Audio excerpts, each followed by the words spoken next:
Ito sa utos ni Pangulong Ferdinand R. Marcos Jr.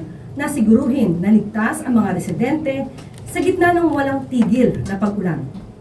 Sa tulong ng mga Estero Rangers at River Warriors ng Department of Environment and Natural Resources at partner organizations, mas lalo pang pinaigting ng DNR sa pangunguna ni Secretary Juan Miguel Cuna ang paglilinis at pagbabantay sa mga ilog, estero, drainage system at ng baybaying lugar.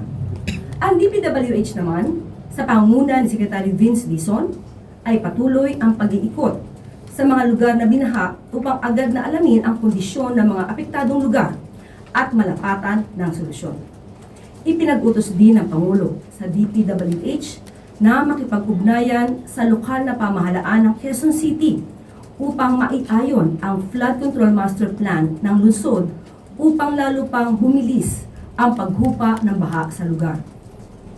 Pinapaalalahanan naman ng DILG sa pangunguna ni Secretary John Vic Remulla ang ilang regional and provincial directors sa mga LGU sa mga apektadong lugar na panatilihin ang pakikipag-ugnayan sa mga Local Disaster Risk Reduction and Management Council upang bantayan ang sama ng panahon.